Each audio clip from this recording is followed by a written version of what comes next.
Offered to make my friend's wedding cake for free, but after she demanded a separate gift, I sent her a $700 bill. I, 34F, have a friend, who I'll call Mary, 33F, who is getting married in 2 weeks. She and I have been friends for several years, and I was excited when she asked me if I could make her cake. I don't normally do cakes anymore for people outside of family and friends as I'm currently pregnant, have a 1-year-old, and am currently pursuing another master's degree in education administration so I can be a school principal because teaching is dead end without an admin license unfortunately. At the time when she asked, I was also teaching full-time and finishing up a different master's program. Anyway, I agreed to make this cake over a year ago. I told Mary when she offered to pay that I would do it for free as my wedding gift to her. I distinctly said wedding gift. She accepted, and we started planning the design.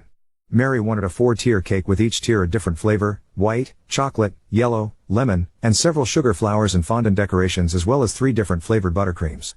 It was a lot, but since she is having an August wedding, I had time because school would be out for summer, and I am actually taking a year off since finding out I was pregnant a few months ago. Saturday, I went to Mary's bachelorette party. The party itself was fine, nothing remarkable happened. I couldn't drink, but everyone had fun. One of Mary's bridesmaids asked what we all were getting her for her wedding. I said I was making the cake for free.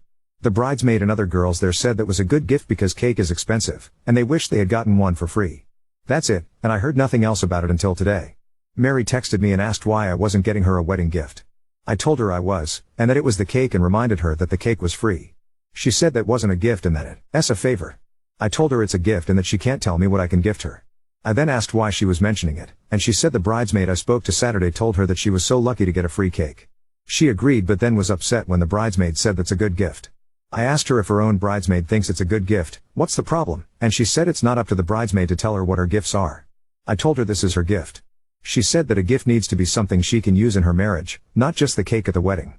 I told her with me going to school and not working right now that this is a major expense that I'm taking on by doing it for free, and she said that wasn't her problem and that a real friend would do both. I responded with fine, I'll get back to you, and she thanked me for understanding. About 30 minutes later, I sent her a bill for her cake. The bill was for $700 with a deposit of $350 due by this Friday and the rest 24 hours before the event start time. She asked me what that was for, and I told her since it's not a gift, she needs to pay for it. She said she couldn't afford it, and I told her I didn't care and this is what business looks like. I did promise to get her a gift off of her registry, though. She told me no cake is worth $700, but in the bill breakdown, I pointed out where it was going from ingredients to transportation. Her venue is 45 minutes away, additional labor, my husband helps me deliver cakes, so he's getting paid, too, last minute booking, time, and the size of the cake on top of the intricate decorations she wants. She said she shouldn't be charged for anything since I promised to do it for free, and it's too late to find another baker. I said that sounds an awful lot like not my problem. Because it isn't. She then asked if I could just do the cake for free and forget the gift, but I said no, this is the new deal, and I have not responded to her text since. She and her fiancé were venting in a group message with the wedding party that I'm not in.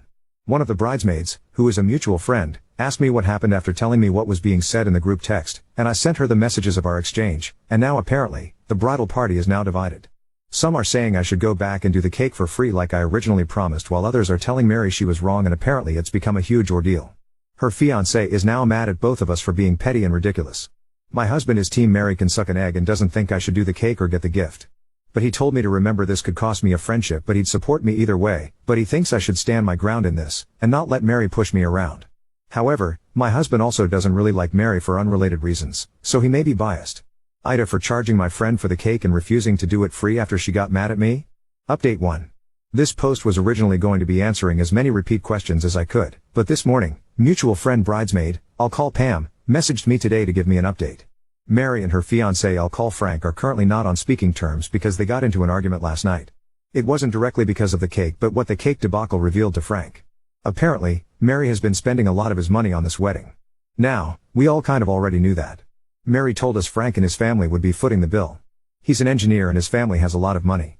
I'm not exactly sure what their family wealth is from, but it was enough to pay out of pocket for him and his siblings to go to expensive universities debt-free. What we didn't know is that they've been arguing about the finances this entire time, and my cake was the last straw for Frank. Mary's budget for their wedding was $30,000 and she's apparently spent almost double that on intricate flowers, her wedding dress, decorations, engagement photos, catering, open bar, entertainment, and flying her family in and paying for their accommodations. The venue alone took a good chunk of their money because of the size and location, an hour away from where we all live. It's a large house, maybe considered a mansion, I can't remember, with several acres of land, horses, a lake, and a field for wedding photos. The entire wedding party is supposedly staying there for a few days leading up to the wedding. I've not seen it in person. Again, I'm not in the wedding party and never was, but the photos online make it obvious why it's so expensive. I had no idea they had spent that much, and neither did anyone in the wedding party. As far as we all knew, the most expensive thing Mary had bought was her wedding dress to the tune of $5,000. I only know because I went with her to try some on with other friends and bridesmaids. Pam's fiancé is one of Frank's groomsmen, and Frank's been venting to the groomsmen in texts about how much this is costing, and he's not sure he wants to do this anymore. However, he feels compelled to because the money has been spent and is non-refundable, but he said he didn't know Mary would be this way about a wedding because she typically sticks to budgets, which is true. Literally everyone is surprised by how much she is supposedly spending, including my husband and me. Mary is the person who gets everything off-brand at the store to save $1 even when she really doesn't need to. From what Pam told me, Mary asked him to just pay me so she could have the cake, and he said no, not because he couldn't afford it, but because he was tired of spending money on just one day. He told her to figure it out herself. So nobody knows what is going on anymore or if there will even be a wedding. No one has reached out to me about making the cake, either, and my husband, or those wondering, is still Team Mary can suck an egg. Before anyone asks, no, Mary did not grow up poor. She was very much middle class like I was, and she's never been broke or anything. She's also never seemed like she wanted overly expensive stuff.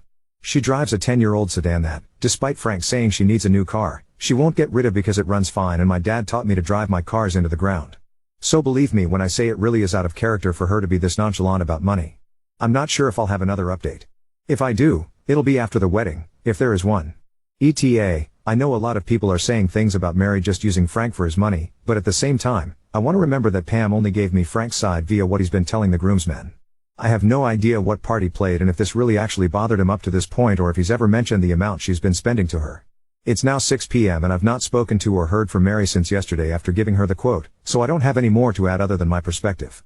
It really does sound out of character for Mary to be doing this, but I remember when I got married that my husband said he wanted me to have what made me happy for our wedding. So if he's been telling her what my husband told me and still giving her money, then he's definitely not an innocent party emo. So I didn't expect this to actually get read on Charlotte's channel, but since it did, I'll let everyone know what ended up happening. And, yes, it's confusing. Long story short, the villain in this situation isn't, Mary. It's Frank. And no, they did not get married. If you want to read the first two updates, they're the only other two posts in my profile. And this update is all the information I've gathered from bridesmaid Pam and her fiancé, so bear with me. Most of this is what Mary has told Pam, who then relayed it to me. Anyway, I mentioned before that Mary was, and still is, a frugal person. That's why we all thought the gift and cake thing was weird, as well as her spending a bunch of money for the wedding. It turns out that Mary has actually been trying to save money despite doubling their budget apparently. Frank's family always throws extravagant celebrations and parties. That includes birthdays, holidays, graduations, and weddings. So Frank has been emphasizing to Mary that this wedding is supposed to be huge because that's just how his family is. I'm guessing it's a way to flaunt success, but that's just a guess. I don't actually know the real reason. But Frank has been hands off the entire time. I'm not surprised. My own husband only cared about the food, cake flavor, and that the colors weren't pink. But Frank has been telling Mary to save money since that's what she's good at, and that he didn't want to spend a bunch of money on one day. So Mary picked out things that were cheaper but were not good enough for Frank. Like that mansion/large house where everyone would be staying? Yeah, Frank's idea. Mary apparently wanted to do a hotel that hosted weddings because her family could stay there for less money and the hotel was just cheaper to host a wedding versus a literal mansion with horses. He would do this with everything and veto things like her choices of decorations and vendors because they weren't big enough, or I'm guessing extravagant. He even told her how big her bouquet had to be and that her dress needed to have lots of bling. So basically, Mary has been trying to stick to the budget, but what was in the budget didn't match Frank's taste or expectations. So when I said she had to pay for the cake, Frank accused Mary of not saving them money despite her being so money conscious. And Mary wasn't the one who had the problem with the cake. It was Frank. I guess they both knew the cake was free, but Frank didn't know I was making it as a gift. Mary explained that I was, and he said that didn't count and to ask me about it. He said it didn't count because friends doing favors for an event like a wedding isn't a gift. On some level she must have agreed because she didn't mention Frank being the one with the problem at all in the messages, but whatever. Anyway, the cake was what Mary was really looking forward to because it was the only thing she felt she had 100% say in regarding the wedding. And when I charged her for it, Frank was upset that Mary was not saving them money like he was expecting. This resulted in a fight where they ended up not on speaking terms. When Frank was complaining to Pam's fiancé and the rest of the groomsmen, it was in text and, according to Pam, Mary found them and left Frank for making her seem like a greedy bitch to everyone when she was only getting things Frank wanted without Frank's help. And that if it were up to her, they wouldn't have most of the expensive things she bought for the wedding. The only contact I've had from Mary was an apology text message. When I told her it was okay and we were still friends, she didn't answer. In fact, she hasn't answered anyone other than to tell the wedding party that the wedding was off, apologize for the inconvenience, and since then, she's been quiet. She did post on her social media a long apology for canceling. She said postponed, but I noticed her relationship status is gone. But the location/check-in is in the hometown where her parents live, not where we live, so I think she went back to her parents' house after calling the wedding off. But that's all I know, and I heard it secondhand from Pam. But according to Pam, Frank is upset Mary left because all his money is tied up in vendors that he can't get back and has been trying to plead his case with the groomsmen. But only his brother is on his side. Pam's fiancé and the other groomsmen have stopped talking to him. Also, I heard Charlotte asking why Mary wasn't paying for the wedding, too. I can't answer that, but Mary works as an STNA and doesn't make a lot. Her bachelor's was in psychology, and she never went on to get her doctorates, so getting employed in her field isn't very easy. I also don't know if they're still together. Mary didn't say they broke up, just that the wedding is postponed/cancelled. Now on to second story. Discovered my boyfriend, who has always claimed he wants to marry me, has been lying all along and now he's terrified of marriage. My partner, 25 male, is my 26F rock and I'm his. Literally he tells me that all the time, including yesterday. We've been together for 5 years and have a truly wonderful relationship. Always talking, laughing, comfortable with one another. Able to communicate healthily even when we disagree. After surviving abuse as a child and struggling with unhealthy romantic relationships in the past, the fact that we love each other in a respectful, secure and profoundly healthy way is truly my biggest blessing, and I wake up every day so happy and grateful for him. He is an incredible man with so much drive, intelligence, kindness, and gifts to give the world. About 1.5 years ago it came up for the first time that we saw ourselves getting married one day. It was such a beautiful moment and it rocked my world to have been vulnerable, said those words, and have him say them too. Since then it's been something incredibly happy that I get to hold in my heart and look forward to. The subject has come up sporadically since then, but I haven't wanted to push it too far since we are young and it is very much an eventually thing. Both of our parents are divorced and has come from money. He got a lot of strong advice growing up not to marry young and to protect his assets, to see it from a more financial view than I ever have thought of it. Nevertheless, the thought makes me happy and we often daydream about the future we'll build together, the little house in New Hampshire we hope to buy and the dogs and chickens we'll have. These are conversations he participates in and brings up on his own all the time. I want to be able to talk casually about the marriage aspect, too, go to bed with a sleepy can't wait to marry you or love of my life, but for some reason recently whenever the subject has come up he's clammed up and made it feel really serious. This culminated maybe 2 months ago with a really weird conversation in which I sensed he might not have processed what marriage really means in the way that I had, and that he wasn't ready to be talking about this in the way that I was or as much as he had let on. I told him I don't want to put a gun to his head, this is just something that makes me happy to think about and talk about, and I tell him everything. I said I love him for him, I'd wait as long as he needs, but that I firmly didn't want to bring up the subject again until he was comfortable discussing it. I wanted to relieve the pressure on him, and I haven't mentioned it since. Well, yesterday we spent a really lovely day getting lunch and hiking with my family. They live far away so we don't see them very often. My stepsister and her fiancé were there as well, and of course there was a little bit of light conversation about their upcoming wedding. My BF was his usual friendly, easygoing self. I noticed he seemed quiet on the way home and later that evening, so I asked if he was worried about work, but he just said he was tired from a long day traveling. I made him a drink, kissed him on the forehead like I always do, and promised we could do whatever he wanted to relax that night. Just did what I normally do when I can tell he's stressed, try to show empathy and take care of him. But then as I'm making dinner he comes over to me and drops this bomb. He came over to me crying and said spending time with an engaged couple and even barely talking about their wedding had sent him into a panic and he did not know if he could ever see himself getting married. I was completely blindsided. I tried to parse what he was saying, but it was like my brain was stuck. Evidently he had been locking himself in his office at work all week crying about this. I kept asking him why he would say he wanted to marry me if he didn't. He said he was lying, basically. That he wanted to give me what he knew I wanted to make me happy. I could only just stare at him open-mouthed. I kept trying to pinpoint if he was saying to me, I don't think I'll be ready to get married for a long time, or I don't think I'll ever be ready to get married, and I really don't think he knows himself. I don't think he has put any kind of mature thought into marriage at all. It was like talking to a scared child. He kept saying stuff about not knowing where his career will lead or if he'll have money. He has a great job, an outstanding network, and is definitely not poor. Neither of us are, and I was just like, we're a partnership. You wanted to be with me yesterday, you want to be with me today, do you want to be with me tomorrow? Yes, he said. I said, well, that's all what matters. We have a life we love and we'll take on the future together when it comes. I'm devastated. He left for his mother's house and I don't know when he'll be home. I cannot take another sleeping pill or my heart will stop, but I can't sleep a wink. I literally spiked a 100-degree fever and spent all night sweating and freezing. I had no idea it was possible to be in so much pain it makes you physically sick. This person is the bedrock of my life. We have always had rock solid confidence that we can trust each other, be vulnerable around each other, and be our full authentic selves without inhibition or fear of judgment. We share everything together and we are best friends.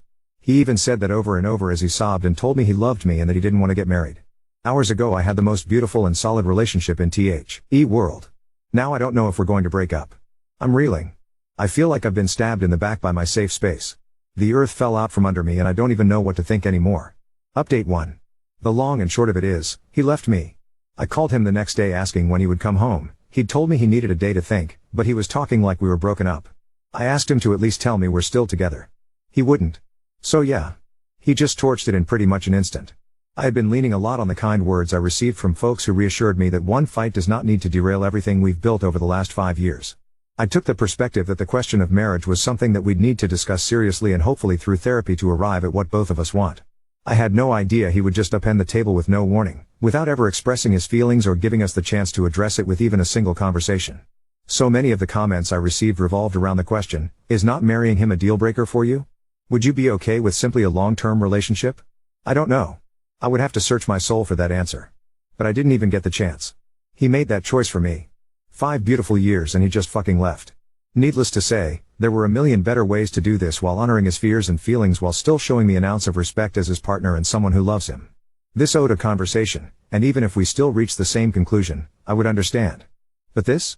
It's not what I deserve. I did see him one night and we have been texting. He said all of this awful stuff about how he was just trying to tell me everything I wanted to hear and how I wouldn't like the person he really is underneath all of his people pleasing. He's got a lot of this don't talk about it, just run in his family, including in his parents' relationships.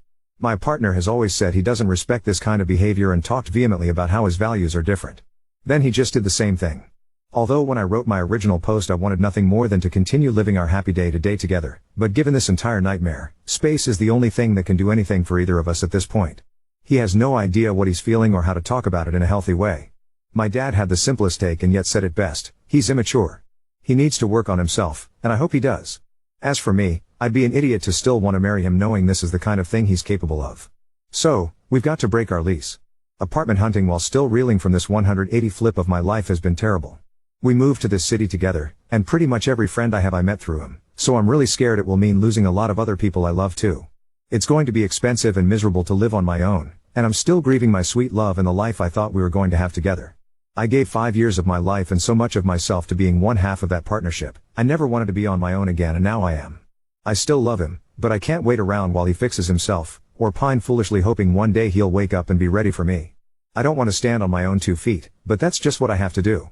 My question now is, how do I move on?